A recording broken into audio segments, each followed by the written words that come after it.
அவங்க ஆரம்பிக்கும் பொழுது இந்த வக்ஃபுனா என்ன அப்படிங்கிற விளக்கத்தை தர்றேன் அப்படிங்கிற பேரில் ரொம்ப நேக்காக வந்து நாசூக்கா நாதாரித்தனம் பண்ணியிருந்தாங்க. இப்போது ஒரு அரசு வந்து ஒரு விஷயத்தை புரிய வைக்குதுன்னா அரசனுடைய விளக்கம் எப்படி இருக்கணும், நடுநிலையாக இருக்கணும். இந்த கருத்து நான் சொல்கிறேன், நல்லது கிட்டது நீங்கள் எடுத்துக்கங்க.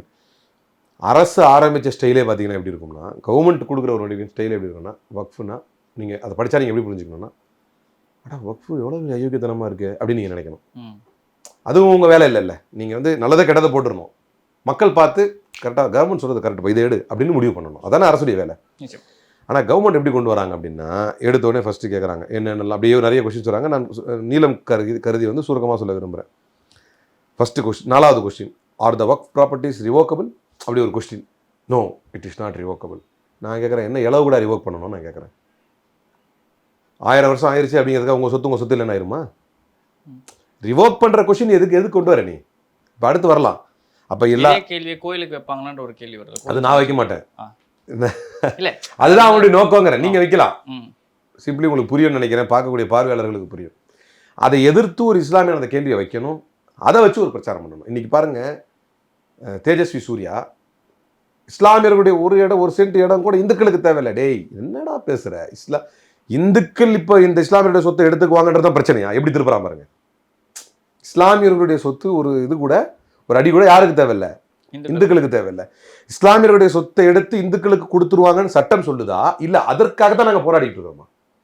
இவங்க அதை பண்ண மாட்டேன்னு சொல்றதுலேயே ஒரு விதமான ஒரு இல்லை திருப்புற நோக்கம் பாருங்க. அது சப்ஜெக்டே அது கிடையாது. மக்கள் கிட்ட ஒரு பிரிவினைவாதத்தை ஏற்படுத்தும். அப்போ ஒரு அரசனுடைய அறிக்கை எப்படி இருக்குன்னா, are the Waqf properties revocable? No, since the ownership of the property is transfer to Allah from the வக்ஃப்.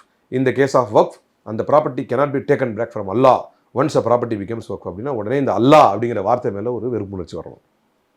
என்னமோ போகிற போக்கில் நீங்கள் ஒரு சொத்தை வச்சுருப்பீங்க. ஆக்சுவலி நான் ஒரு விஷயத்தை மென்ஷன் பண்ண நினைக்கிறேன். இப்போ ரீசெண்டாக விஐடியில் வந்து ஒரு ட்ரைனிங் ப்ரோக்ராம் ஒன்று பண்ணுறேன், ஒரு ரெஸ்கியூ ப்ரோக்ராம் மாதிரி ஆப்ரேஷன் ட்ரை பண்ணுறேன்னு சொல்லிட்டு கன்ஸோட வந்து ஒரு ட்ரை ஒன்று பண்ணாங்க. அதுலேயுமே வந்து அல்லாஹ் அக்பர்னு இவங்க கத்திட்டே போனாங்க. ஒரு மத ரீதியான ஒரு வேறுபாடையும் ஒரு வெறுப்பையும் அந்த வார்த்தையின் மீது நான் சொன்னேன்.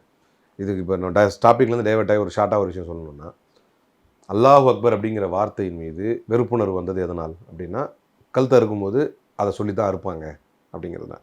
இதுதான் நான் சொன்னேன், எப்போ கல் தறுத்து அல்லாஹ் அக்பர் சொல்கிறவனுக்கும் ஒரு இஸ்லாமியனை தாடியை பிடிச்சி இழுத்து அவனை கும்பல் படுகொலை செய்யும் போது நீங்கள் ஜெய் ஸ்ரீராம் சொல்கிறதும் ஒன்று தான்.